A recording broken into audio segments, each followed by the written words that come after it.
Hello, Prestige heads, and welcome to American Prestige. I'm Danny Bessner, here as always with my friend and comrade Derek Davison, and we are very excited, and it is a particular pleasure for me, I might say, to welcome to the podcast Alfred McCoy. Alfred is the Harrington Professor of History at the University of Wisconsin at Madison, and he's also the author of Cold War on Five Continents, A Global History of Empire and Espionage, and many other books, and really one of the major historians of U.S. foreign relations. So, Professor McCoy, thank you very much for joining us.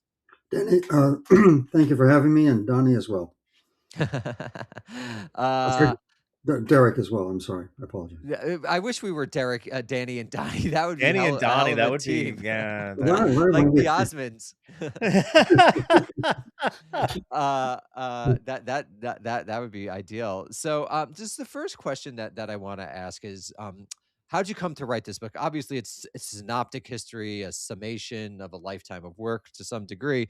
But what made you want to write this book and focus particularly on empire and espionage as categories? Sure. This book is, at a conceptual level, a sequel. It's my most recent book, but it's a sequel to my very first book. Back in 1971, I was a graduate student at Yale University. I took a semester off and I went around the globe 1.5 times investigating the Southeast Asian drug trade. Now, at that point, there were reports of a virtual epidemic of heroin abuse among American soldiers serving in South Vietnam. A later White House survey determined that in 1971, when I was starting my research, 34%, nearly 1/3 of all the combat soldiers in South Vietnam were regular heroin users. And that's according to a scientific survey done by the White House. The question then in my mind was, where was the heroin coming from? Uh, and I recall attending a wedding of a sister of a fraternity brother of mine, and at the wedding was a guy I'd rode with in boarding school, and the the groom was a Marine, and the Marines did the traditional, gauntlet of swords above the bride and groom when they emerged from the church. And so at the reception, I asked this guy I'd rode with, what it was like to be in the Marines and when was he shipping out for Nam and all that. And then he told me a story. He said, that about the heroin abuse spreading, and he told me tales of that there were supposedly trucks coming down the Ho Chi Minh Trail loaded with heroin. There were stories of North Vietnamese soldiers being shot down in the wire at Case, the Battle of Quezon in 1968, with syringes strapped to their arms. In other words, there were wild rumors that the North Vietnamese were flooding South Vietnam with heroin to destroy the U.S. Army from within. And so that raised a very, I think, an important question at the time is, where was the heroin coming from and who was involved in the traffic to the GIs? And so I set out to answer that question. I got an advance from a publisher, and I got a letter from Harper's Magazine and went out around the world. And I tracked the heroin trail from Vietnam to the United States, and I tracked it back to the opium traffic during the French Indochina War. And in the course of that research, I encountered and had extensive interviews with four of the most famous covert operatives of the era. And I was just 26 years old. I'd spent my entire life basically in schools, and I'd stepped out of the Gothic tower of Yale Sterling Memorial Library into this wide world. And I encountered these men. The most important would be, I suppose, a guy named Colonel Roger Tranquier. If you ever seen the Battle for Algiers, uh, he's the inspiration for the colonel in that film that stands up and explains why torture is a tactical necessity in the pacification of the Kasbah. That was Tranquier's theory. He was one of the most influential counterinsurgency specialists of his era. His idea of the strategic hamlet was what the U.S. applied in South Vietnam. The systematic torture of the CIA's Phoenix program, that was Tranquier's idea. And I sat down with him in his Paris apartment, and what I wanted to do was to talk to him about the time during the French Indochina War when he ran a chain of indigenous guerrilla forces that occupied about 1/3 of all of Indochina, from the China border all the way down the mountain spine to central Vietnam. And Uh, he explained to me that he financed the operation by having his officers collect the opium from the Hmong in the mountains of Laos, shipped it down to Saigon, where it was sold to the Sino-Vietnamese mafia that ran the city on behalf of the French. And it was on the surface, it was an amicable interview. I was sitting in his apartment. We were sipping tea. He was telling me stories, and I was taking notes. But this is Roger Trinquier, a man who participated in the Casbah pacification, in which 3,000 suspects were picked up at sunset, tortured throughout the night, and then executed and their bodies dumped in the desert. This was an ordinary man. And in the course of the interview, his sort of penumbra of power settled over me.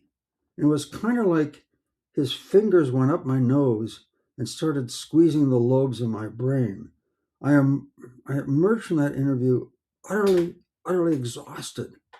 Okay, and I again had encounters with about 4 or 5 of these people, uh, and at the time I mined those interviews for the simple facts of the matter: time, person, and place.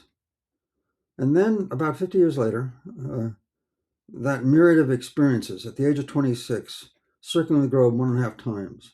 Uh, the alleyways of Hong Kong, the mountains of Laos, the back streets of Marseille, the corridors of power, all of that. I was bombarded with myriad sensations.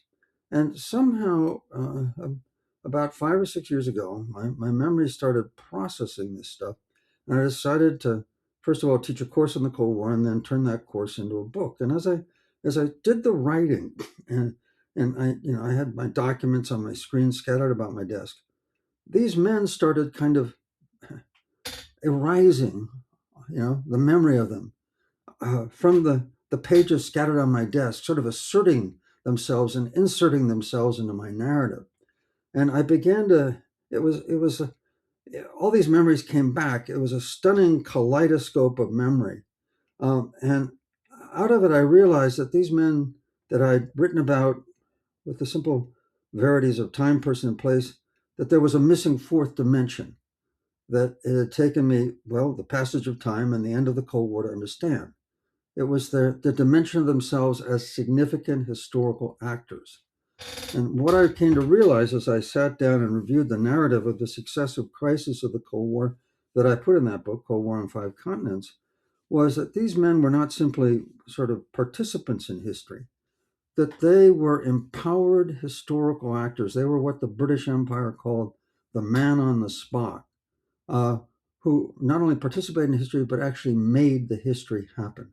Now, you're an historian, Danny, and I think we could probably agree that our profession, which is famously disputatious, agrees about nothing, would probably accept the following proposition. Tell me if you agree, and you can disagree, that individuals, the impact of an individual upon the historical process, weighed up against this fragile biology that we all occupy, this organism in the skin, is so weak, so powerless that weighed against the forces of environmental and economic and political change, individuals are inconsequential.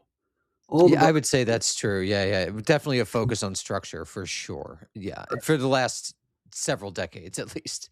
Yeah, right. That's the modern consensus. I think the profession would generally, if you polled historians, we'd agree. Okay, this is all rules, of course, have exceptions, and I would argue that this is an exceptional case. And what I did in the book was to try and figure out how and why we have this exception. Where I count, and it's in an appendix in the back of the book, like a good academic.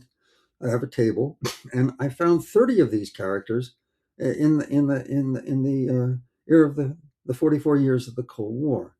And then in the book, what I do is try and explain how can these exceptional circumstances occur.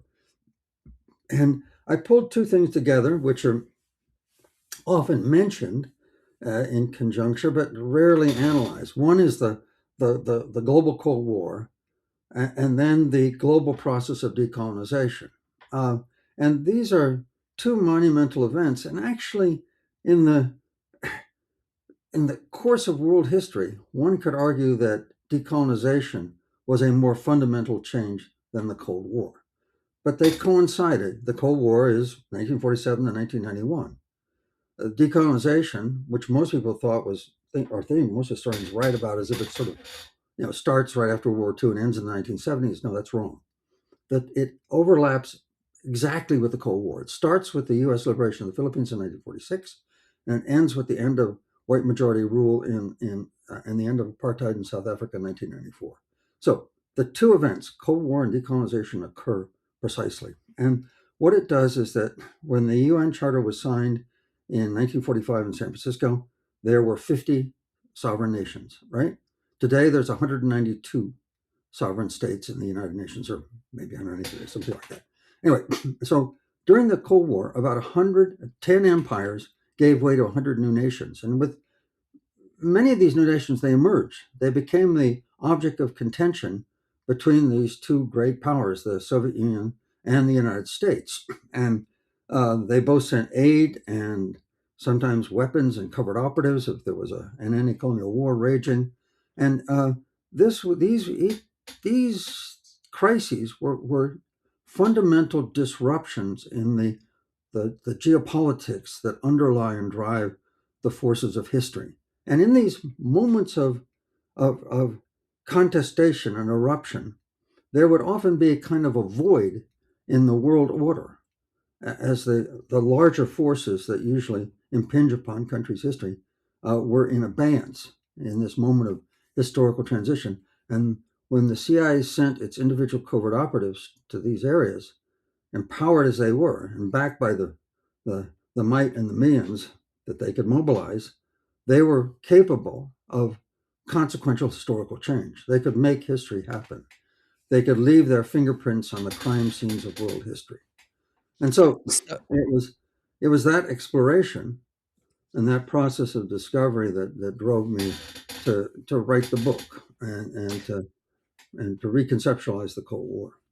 so that is precisely what I want to ask about. I myself am really thinking about the early Cold War. I'm sure you read it, Sergei Rodchenko's "To Run the World," which I thought was really helpful in seeing through the Soviet side. And to me, the evidence increasingly suggests that the Cold War would have been avoided if the United States had, in effect, adopted the FDR almost hyper realist position and quote unquote given Stalin Eastern Europe. Uh, adopted a sphere of influence system. And I think something similar is happening today, which is why I'm interested in this moment. So I guess the two questions that I want to ask, and they're both pretty large, so I might have to ask it again later. But one, how does this help us reconceptualize the Cold War? And then two, the fundamental question to me, why did the Cold War happen? I do increasingly view it as Anders Stevenson puts it, as an American project, much more so than a Soviet one, even though obviously the Soviet Union was a key actor in it and it helped at points amplify it and certainly fought it. But I'm curious what you think about. So, how does this focus on individuals and espionage reconceptualize the Cold War? And then, why do you think, having thought about it for so long, the Cold War happened? Sure. My book addresses the first question, and I think it does it by ignoring completely your second question. Okay. And for the second question, call up somebody else. Okay. And there are many people that have thought about this. Yes, fair enough. I'm not one of those guys. Okay. So, I'll call up Gaddis. What does he yeah, think? he's the perfect guy. Call Gaddis. I am the un-Gaddis. Okay. Okay. So basically, when you look at most of the literature on the Cold War, and and from a power perspective, you could say rightly so. It's focused on the Moscow Washington struggle. What happened, when, how, who. Okay, and every tracks that dominant narrative. What I was trying to do was, in the tradition of American social history, a history from the bottom up. Okay, not only from the bottom up, but I wanted history from the outside in. So I wanted to not just regard the periphery, places like Manila, Luanda, Saigon, as kind of footnotes or consequences of these great power shifts, but I wanted to look at the events around the globe um, uh, that uh, that were the crises of the Cold War, and see how events in the periphery shaped the larger trajectory of the Cold War in the center. So mine is bottom up and outside in. Um, and uh, how could I put it? I think the Cold War, when you look at it from a Washington, uh, Moscow perspective, was a thermonuclear war that never happened. That's the great history of how the powers developed the weapons, deployed them in crises like the Cuban Missile Crisis, backed away through detente, began disarmament, etc. Okay, and so it's a history of a thermonuclear world war that never happened. But during the Cold War, and as a part of the Cold War, about 20 million people died. Uh, and arguably, after World War II, it's the bloodiest conflict in modern history. Yeah, So Paul Thomas Chamberlain's Cold War Killing Fields, if anyone wants to get into it. He crunches the numbers. Really good book.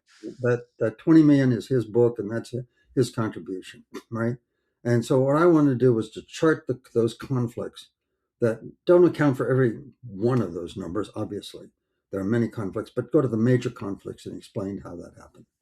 All right, and I think it provides a very useful perspective. And it also explains, and this is what I think too, that since this was a global conflict that penetrated very deeply in societies around the world, including this society, profoundly, there was the covert penetration of American society during the Cold War was something that American historians, I don't think, have fully come to grips with. Part we know all the pieces of the puzzle, Hollywood and the press manipulation there, but nobody's added up. And I had a chapter because it's a Cold War in 5 continents on North America.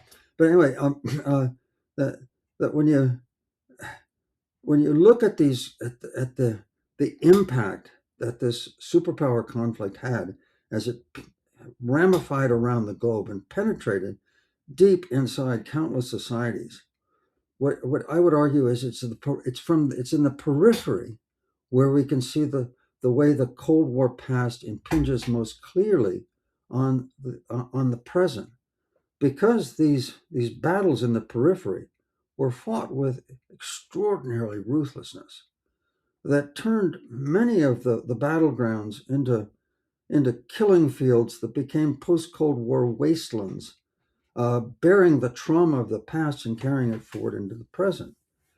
Moreover, when you move beyond the Washington, uh, Moscow diplomatic détente, and you actually look at the way the Cold War was waged at the periphery, and you look at the geopolitical strategy for the waging of the global Cold War, you can more quickly discern the way the past whispers in the ear of the present. I can give an example if you want for that. Yeah, Okay. I would love an example. I mean, and also feel free to bring in Iran. Obviously, we're doing this interview in the middle of the war in Iran, and famously covert operations with the British helped overthrow Mossadegh in '53. But give me an example, and I'd love to hear you talk about Iran, even though it's a bit orthogonal to the book itself. Okay. So again, I said that there's this constant geopolitical dimension that underlies the conflict, and it was the U.S. geopolitical strategy for containing the communists behind the Iron Curtain that stretched for 5,000 miles across the Eurasian landmass. Okay, and we can talk about that strategy in a bit if you want. All right, it's that which undergirds, uh, all of these conflicts. The In geopolitical strategy, there's an area called the Rimland, or zone of conflict, that stretches across the vast 6,000 mile wide Eurasian landmass from Poland through the Middle East and then all the way up to the Korean Peninsula. And the most contentious area in the Cold War was, not surprisingly, at midpoint in this zone of conflict in the Middle East. Okay, so as a process of the decolonization, the British, after they lost India, they made the Middle East the center of gravity in their residual global empire. And for the British, for about a decade after World War II, and I have a map of this post World War II British Empire in the Middle East, it was key to their global position. Uh, um, and the epicenter of this was the Suez Canal.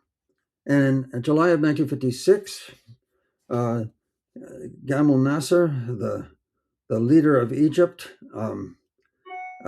nationalized the canal and kicked the British out. And in a bout of irrational rage, the prime minister of the day, Sir Anthony Eden, decided to mobilize an imperial coalition to take back the canal. And so he, through secret negotiations concealed from Washington, the British, the French, and the Israelis put together a two-stage plan. And at the start of the war in October of 1956, an armada of 6 British and French aircraft carriers appeared off the shores of Egypt.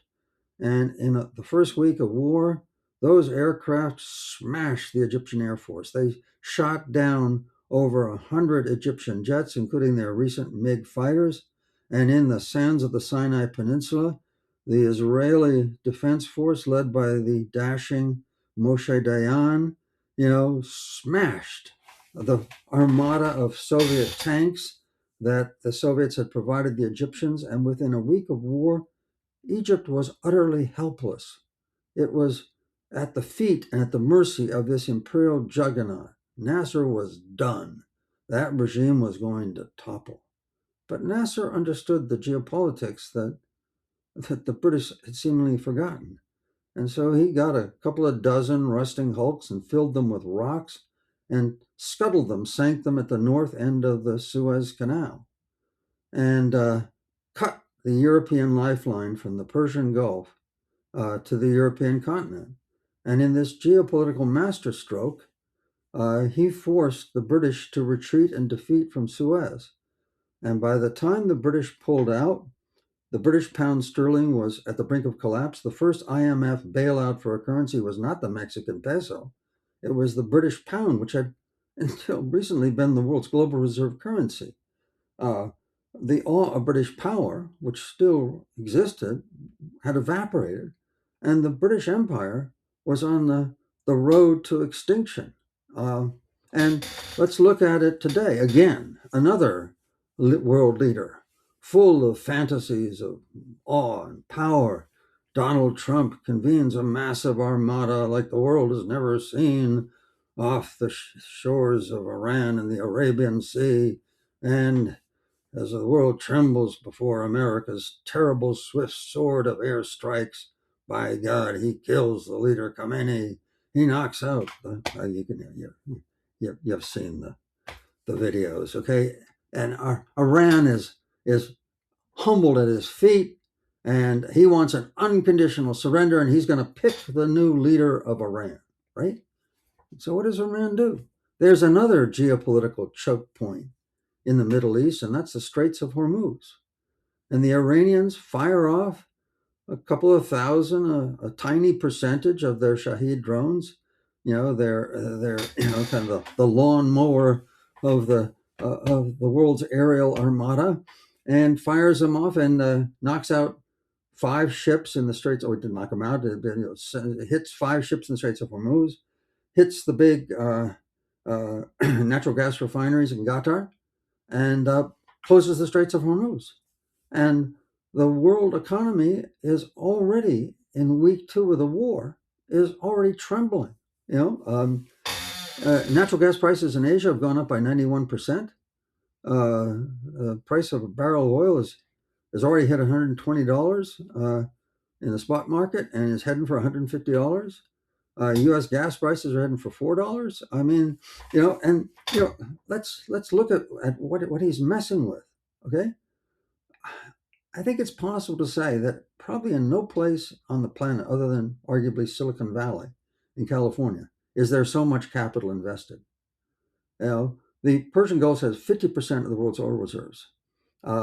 It's the epicenter of the traffic in the world's oil container ships. There are 900 Suez Max, as they're called, Suez Max container ships on the high seas, worth $90 billion roughly. The airports in the Emirates are the biggest air hub in the world. Those glittering cities on the south shore of the Persian Gulf are major global financial centers. I mean, it's like bombing Silicon Valley. Okay, it's going to have a profoundly disruptive effect on the global economy, and in the end, I think that there are two things that are going to happen. One, the socioeconomic pressures building worldwide are going to force Trump to withdraw, and if he doesn't withdraw, uh, the U.S. has a very limited stock of interceptor missiles, which cost between $3 and $12 million each. The U.S. probably has something like 4,000. I'm sort of adding up some numbers, but I'd say a maximum stock of about 4,000 interceptor missiles. And one interceptor missile at a price of $3 to $12 million can shoot down one Shahed drone, which costs $20,000. And the estimated stocks of Shahed drones by the Iranian at the start of the war were 80,000. And if their factories are intact, they can produce them at the rate of about 10,000 drones a month. Now, they have a production capacity of 120,000 drones a year. So, in this aerial warfare, they're going to outlast us. And when Trump withdraws in defeat, as Sir Anthony Eden did, I think future historians may tend to view him as a comparable figure. And this could turn out to be not maybe quite as dramatic an impact on the American hegemony as the 1956 Suez Crisis had on the British Empire, but nonetheless, this could be a substantial blow that showed the world the limits of American power and thus accelerated the decline of the U.S. global hegemony. So that's the Uh, kind of analogy you can get by looking at the way the Cold War operated, the dynamics of the geopolitics, and see it in the present. There are many other lessons that one can draw from that history. uh, I Because the Cold I War, actually was gonna go ahead. no, sorry, go ahead. The Cold War is the immediate antecedent period Right. for the era we're living in now. But I was actually gonna ask if you could expand on that analogy a bit, because I do think that we're in a moment very similar to what Britain faced, starting with the free officers movement in Egypt, running through the coup in Iran, where the Iranians were the big losers there, but Britain also lost influence in Iran to the United States. It was a sign of declining empire, and then the Suez Crisis, which really put the nail in the coffin for British Empire in the Middle East. And there are similarities here, I think, in particular in the area of imperial hubris. And you even quote, I think there was an MI6 officer you quote in the book saying, we just didn't realize how, what the situation was in Egypt, how much people hated us by this point. Like, we just weren't aware of it. And I think that's similar to some of the blinders that the US may have had going into this conflict. And at the same time, the big difference feels like there's no obvious successor coming in. Like, there's no the role that the US played in the 1950s for Britain, as Britain was leaving, or with reducing its presence in the Middle East. There doesn't seem to be an analogous player to that at this point. Okay, let me first of all um, think about the continuities of the two periods, all right, in geopolitical terms, all right. Um, the British collapse at Suez, which, as you put it, was the nail in the coffin, was the culmination of a deeper geopolitical decline. For the last 500 years, every global hegemon has had to contest for dominance over the vast Eurasian landmass. This is in geopolitical theory, this is the epicenter of humanity. It's the epicenter of power. Today, 70% of the world's population and productivity lies on the Eurasian landmass. So in many ways, there's Eurasia, and then there are these outlying islands like Greenland and North America and South America and Australia. Okay, So it's the epicenter, all right? And already by 1956, Britain's position, which had dominated the Eurasian landmass, and when Britannia ruled the waves, that rule extended right round the rim of Eurasia, all the way to, well, for a time, the Anglo-Japanese alliance, the British informal empire over China, the British position in Southeast Asia, their control over the Straits of Malacca through Malaysia, etc. Okay, so by by by 1956, Britain had lost its dominant position astride the Eurasian landmass. China's revolution had expelled all the British all the elements of the British informal empire over China. India had broken free in 1947.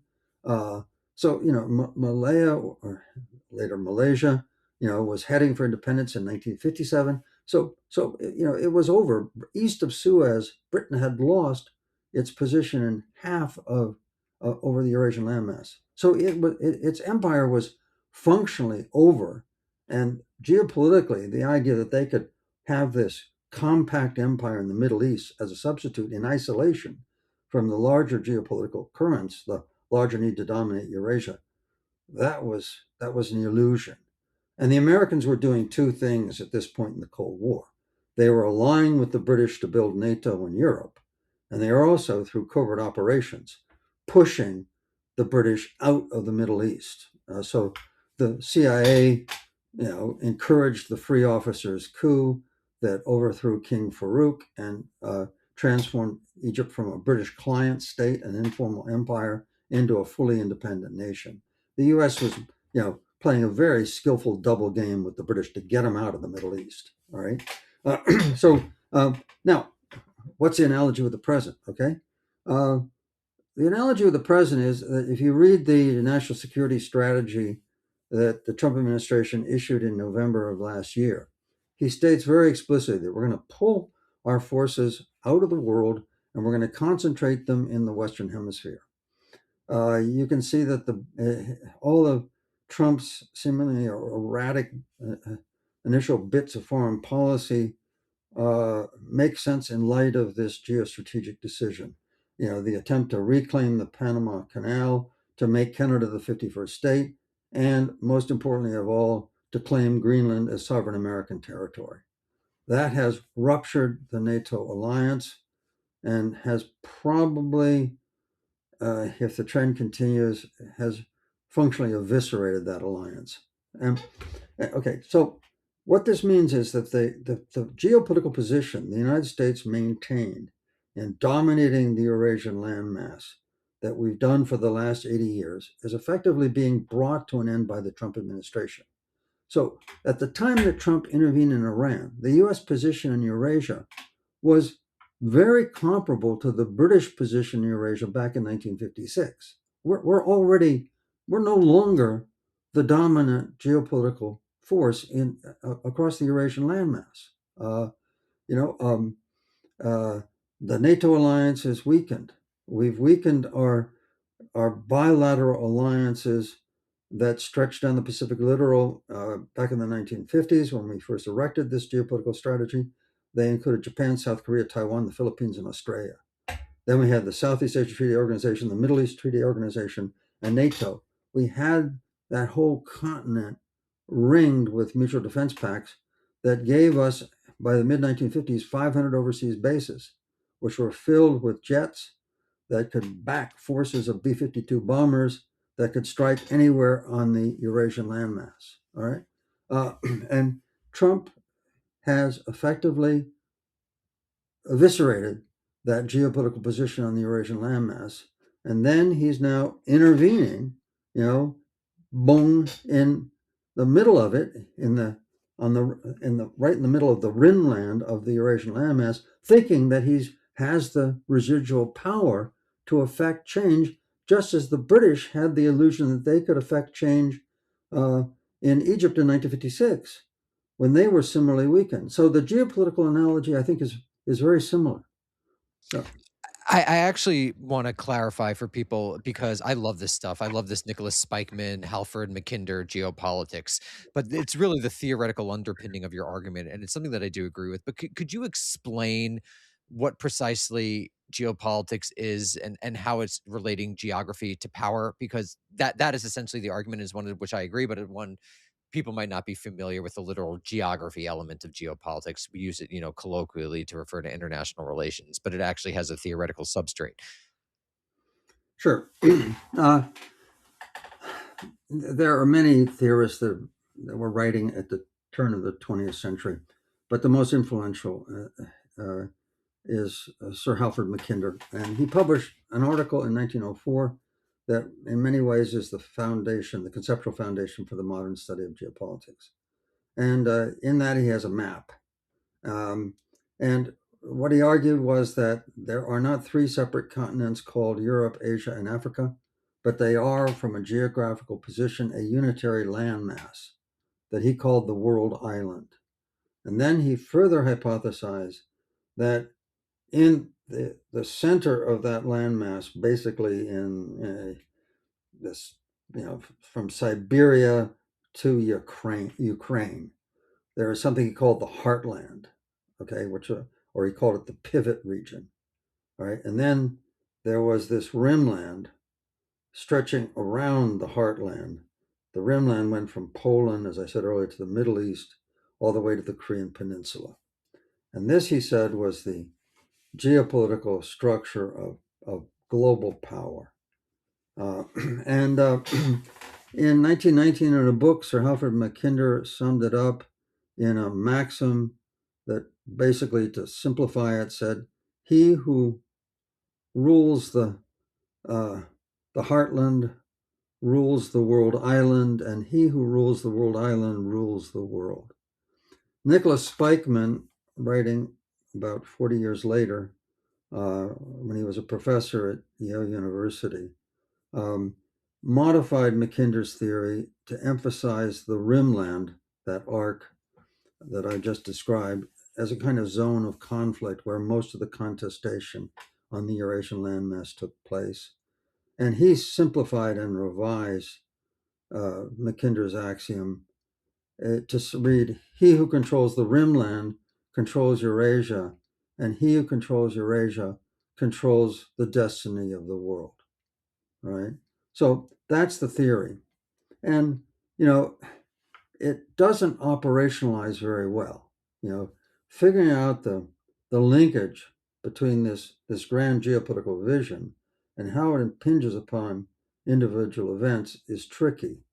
Um, I like to think of it as looking for an analogy, make an analogy between physical geography and then geopolitics, is that geopolitics is kind of a substrate.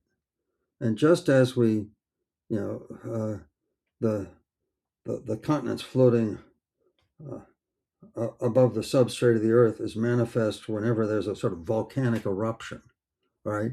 The substrate of the way that geopolitics influences politics is manifest in periodic eruptions, in which we can see the way that the geopolitical impinges upon the political. Now, as I tell my students in my Cold War course, every crisis, I always try and say, okay, let's think about the geopolitical implications of what we're talking about, like the Suez crisis or the Iran crisis. And I say that this is geopolitics is, although geography, physical geography is very much a science. Human geography is grounded in heavy statistical and social scientific analysis, but geopolitics is not scientific. It's more an art. And you assemble a series of cases, and by studying these cases, you kind of learn how to do this analysis so you don't apply it crudely, but supplely and subtly to try and figure out how this is operating. So the thing I just did with the Suez Canal and the Straits of Hormuz, that was an attempt to do that kind of analysis. One thing I want to ask you is that how the geopolitical analysis interacts with George Kennan's pseudo geopolitical analysis about the five centers of industrial production and the need to control several of them in order to maintain hegemony. So, how do you see the resource issue facing? Or really coming in here because Venezuela, I think at least, was partially about oil. Obviously, we talked about oil prices already, vis-a-vis Iran and the Strait of Hormuz. So, how does the geopolitical analysis interact with this desire for the United States? The thing you always hear is shipping lane, shipping lane, shipping lanes. And how do you think that affects geostrategy or during the Cold War today? Okay. Let me take the bookends of your question and comment. Okay, George Kennan and geostrategy. Put them together. All right. Kennan, in a way that I don't think he fully articulated, was the architect of America's geopolitical strategy for fighting and indeed winning the Cold War. So, George Kennan, very famously at the very start of the Cold War, when there was a debate about rolling back communism all the way to Moscow and later then Beijing, or containment, George Kennan was considered the father of the containment strategy. That's to say, we would contain the Soviet sphere of influence to Eastern Europe, we'd maintain the Iron Curtain, and then many of the early crises of the Cold War, the Korean War and the French Indochina War, were battles to determine where the Iron Curtain would lie as the Cold War conflict extended from Europe across the vast Eurasian landmass. And so basically, George Kennan argued that the containment of the Soviet Union and then later China was the correct geopolitical strategy. And he was bitterly attacked by Walter Lippmann, who at that point was kind of the dean of American foreign policy commentators. And Lippmann actually wrote a book, which was the first time I think it was, the title was used. It was called The Cold War. And he said that he said very accurately that Kennan's strategy would force the United States to turn sovereign states into satrapies and clients and require all kinds of crude political intervention. And he was absolutely right about that. Now, the second thing that Kennan did, and most people don't put the two together, is that what do you do when the Soviet Union breaks out of the Iron Curtain? They try and penetrate our zone, our side of the wall. And Kennan is also not only the father of the containment strategy, but he's very much the father of American covert operations. Through his recommendation, it wasn't the CIA that was created. The CIA was created largely as an intelligence agency. Under Kennan, there was something called the OPC, the Office of Policy Policy Coordination. coordination. I love these names, these like bland names. Yeah. And that was created as a result of a memo that Kennan wrote and said that we had to counter the Soviet moves with covert action, with covert intervention. And as a result of that, the Office of Policy Coordination was established. And by 1952, when it merged with the CIA, it was fighting globally around the world. So most of the operations that we think of in the early 5-6 years of the Cold War as being CIA were actually OPC, which, although it was formerly in the State Department, where Kennan was chief policy advisor, hence its location, it actually worked in conjunction with the CIA, but it was quasi-independent. And most of the people we think of as being, the really important CIA covert operatives in the early years of the Cold War were OPC employees. But that was Kennan. So Kennan's strategy, geopolitically, to boil it down, contain the Sino-Soviet bloc behind the Iron Curtain. And whenever they break out, use covert operatives, dispatch them to these areas of contestation, and use the methods that Kennan listed of psychological warfare and covert action to defeat this penetration, this breakout by the Soviet Union, send them scuttling back behind the Iron Curtain, and then just sit back and wait for the Soviet system to implode of its own weight.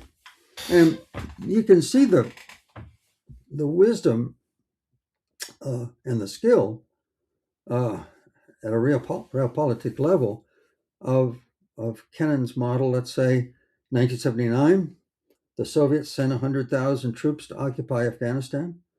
They get involved in their own version of Vietnam, as the National Security Advisor Zygmunt Brzezinski said in a memo to President Carter. The Red Army spends 10 years getting basically demoralized and eviscerated. And what does the United States do? The United States sends one CI operative, a veteran operative, Howard Hart, to Pakistan, backed by millions of dollars, and he funds and arms an Afghan Mujahideen guerrilla force of 250,000 men that are the ones that fight and bleed and beat the Soviet Red Army in that pacification. And then in February of 1989, when the last Soviet tanks crossed the Friendship Bridge from Afghanistan into the then Soviet Union, that's February of 1989. In November of 1989, October, November, there's an eruption, a massive eruption of protests that starts sweeping Eastern Europe.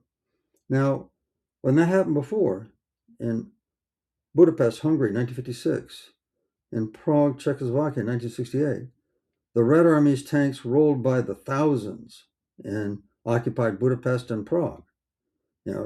Just a wall of steel lining that, and Soviet forces fighting and crushing that resistance. Well, in November of 1989, when the autumn revolutions erupted across Eastern Europe, the Red Army did not roll.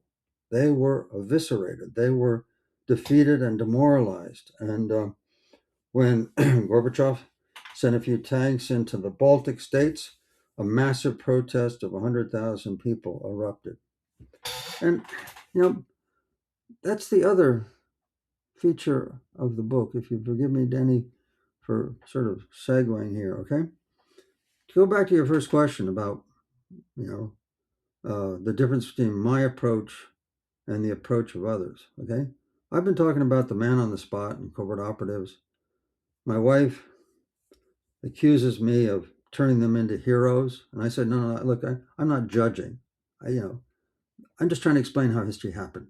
I make no value judgment. If you ask me privately, I'll tell you what I think of covert operations. But as an historian, I just try and call it in favor, no doubt. oh yes. No. From public perspective, it's counterproductive. Short-term gains, long-term losses. Anyway, so the other thing is that these covert operatives that I've described, they're all products of what I call a World War II generation. These are people who, as young men, got involved in the war in various combat roles and were battle-hardened by World War II and tempered and tested for covert careers. Okay, so that's the kind of greatest generation, the World War II generation. The other thing that happens, because this is a 44-year war, and historians generally think that generations last about 20 years. After World War II, you get the baby boomer generation, the generation of the 1960s. And one of the things that I argue in the book is that the protests against the Vietnam War that started in the United States, spread to Europe, and spread to Asia as well, began an alternative way of doing politics. And so what I deal with at the end of the book is I sort of ask is, how did the Cold War end? Because the whole logic of the Cold War, even the diplomacy, was not, I would argue, a way of ending the war, but simply setting rules for its perpetuation. Look, World War II lasted 6 years. Maybe if you throw in the Sino-Japanese War that started in 1937 and for 8 years, this is 44 years of massive military mobilization. This is longer than the Peloponnesian Wars. I mean, it's not only the largest conflict in modern history, but it's also the longest by far. So why did it go on so long? Because of the nuclear mobilization, the massive armadas of nuclear weapons on both sides. The war could not be decided on the field of battle. The powers couldn't actually fight each other down. These surrogate wars that they fought that produced many of those 20 million deaths were a way of conducting that conflict, but it didn't exhaust the superpowers. So there was the normal mechanisms of diplomacy couldn't operate. The diplomacy was frozen. And so how did the Cold War end? it was these massive mobilizations, particularly in the 1980s. That started in the early 1980s with the anti-nuclear movements when the superpowers decided to station intermediate-range ballistic missiles uh, pointing at the Soviet Union and the cities of Western Europe. And then they spread to things like the sanctuary movement. There was an opposition to the Cold War battleground in Central America and the United States. The anti-apartheid movement that was, apartheid and the support for South Africa was central to fighting the Soviet-sponsored Marxist regime in Angola.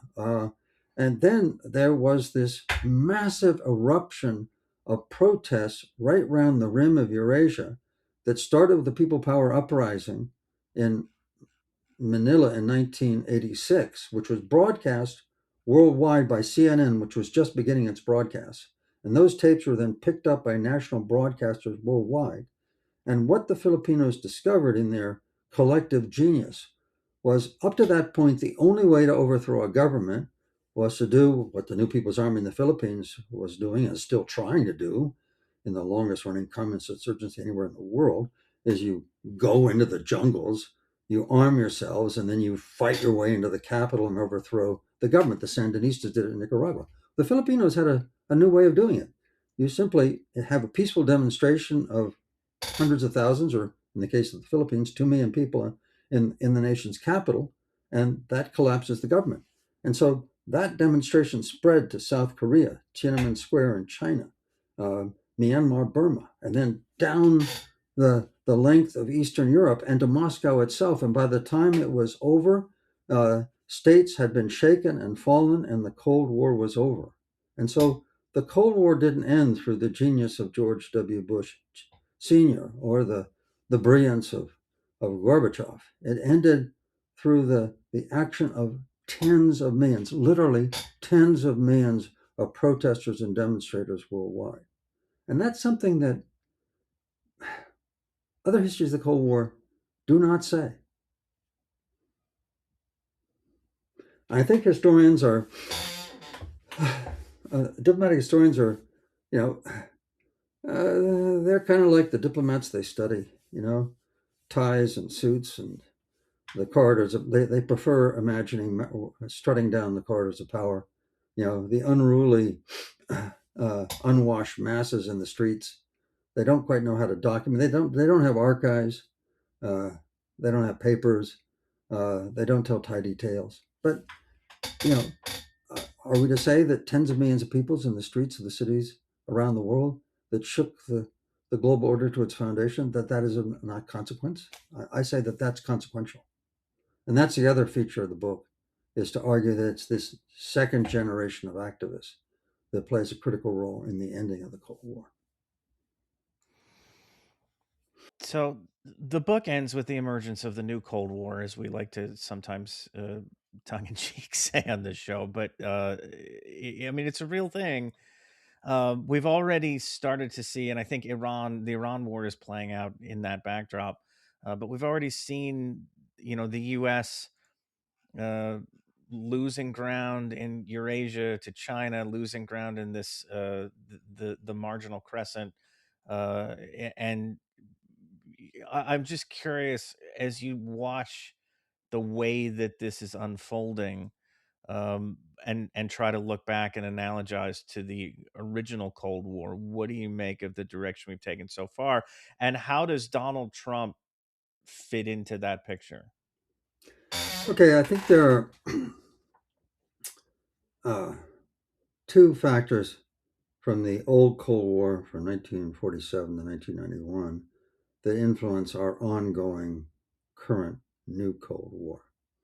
First of all, is the geopolitics as I described them. Okay, the U.S. position on the Eurasian landmass, uh, uh, making the U.S. a global hegemon, that was absolutely critical to our victory in that Cold War, and I've described that just a minute ago, or a couple minutes ago. All right, and the second aspect is that one of the reasons the United States um, made the Middle East a major surrogate battleground in the Cold War was because America's um, world order was petroleum driven. All right. Uh, and so it's Donald Trump's mismanagement of both the geopolitics of the new Cold War and the national energy policy that I think will make him, if you will, kind of Sir Anthony Eden of our era, the president who presided over and in many ways precipitated the accelerated U.S. decline. Now, I've already talked about the geopolitical, uh, the, the role of geopolitics and the dominance over Eurasia as being critical to U.S. global hegemony during the Cold War and the post Cold War period. And President Trump, in his national security strategy, talking about withdrawing forces from the world and making the Western Hemisphere our defensive bastion, um, is, is tantamount to surrender in the great game of the new Cold War. But more profoundly and deeply, there's another dimension of empire that I documented, actually not in my book Cold War on Five Continents, but in my preceding book To Govern the Globe. And what I argued was that over the last 500 years, every major global hegemon has not only contended for dominance over the Eurasian landmass, but has also presided over an energy revolution. And let's just go through the major world empires very, very quickly and sketch out their energy revolution. So the the Iberians, the Portuguese, and the Spanish conducted an energy revolution by maximizing the energy output of the human body. The Portuguese on the island of Sao Tome in the Gulf of Guinea developed the slave plantation. Okay, so they could enslave African workers and work them 12 months a year because they're in the tropics. Whereas in Europe, you can only work 6 months a year maximum in your fields because you have that long winter layover. Moreover, because they're in slave labor, they could be worked literally to the brink of human extinction and beyond. And there was generally about something akin to a 15% death rate. In other words, you get young, healthy, predominantly males, you put them in the fields and you work them, and every year 15% of them die from being underfed, abused, and overworked. And this maximized the energy output of the human body and was critical to the underpinnings of the Iberian empires that spread the slave plantation next to Brazil and then to the Caribbean and then of course to the southern part of the United States. Okay. So then the next world empire to arise was the Dutch, and the Dutch were brilliant in harnessing the wind. All right. And the world's first industrial zone was in Zaan, which is slightly northwest of Amsterdam. And there the Dutch had, by the middle of the 17th century, about 150 windmills, okay, that could transform 60 logs a day into machine sawn planks. That allowed, and if you've ever seen all those etchings of workers in China or elsewhere around the world making planks, and there's always a tripod, and then there's a log at the tripod, and there are two workers with a saw, one on top pulling, the other pulling. Okay, you can imagine if you've ever used a saw to cut a log, right? Usually we cut them into firewood, but to cut them lengthwise into planks, the labor, and then of course the product is always erratic, so then you have to adze it to smooth it. So it was incredibly inefficient. The Dutch, by harnessing wind, could build a fleet of what they called flute ships, which were 3 times larger than the aniseed dominant ship, the Portuguese Caravel da Armada, and it had a smaller crew and a faster sailing time. In other words, the Dutch harnessed the winds, and they built an empire that stretched from the Spice Islands of Indonesia to the island of Manhattan in modern day New York. Okay, then along come the British. James Watt discovers the steam engine, and in the 1780s and over the next 40 years, the British find a way to turn those heavy machines that were basically built to pump out mines and adapt them so that they could become mobile. And steam powered the Royal Navy as it went around the world. It also created all kinds of machines like the steam shovel, the steam roller, and the steam dredge that could literally sculpt the face of the earth. All right. And then the coincident with the rise of America, the age of steam began to come to an end. Until 1950, and I don't think most people are aware of this, that's coal-fired steam engines were the dominant source of power in the United States until 1950. It was only then that oil began to surpass coal as the primary form of energy. And there was it took up to about 2000 when oil fully supplanted coal, became about 44% of global energy. So petroleum was synonymous with American global power. That's why we fought in the Middle East so much, was to protect that reserve. At the start of the Cold War, we were the world's top producer. We produced, I guess, at the start of World War II, something like 65% of the world's petroleum.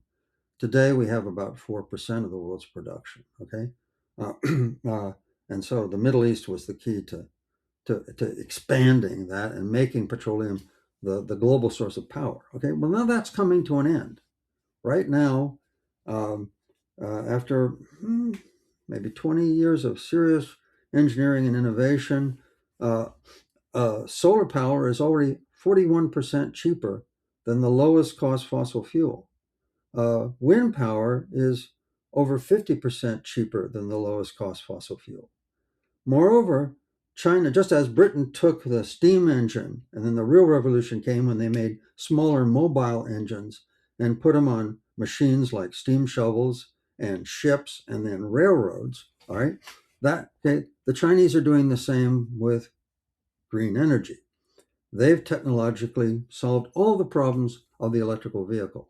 All right, the problems of electric vehicles were long charging time, loss of battery power in the cold, and limited range. Okay, the Chinese are making standard production cars that charge full to 5 minutes, that have a standard driving range of 600 miles, and that do not lose power in the cold.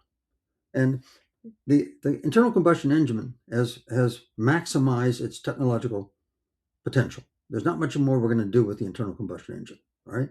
But alternative energy, the batteries, because all these electrical vehicles are is a steel box with a battery.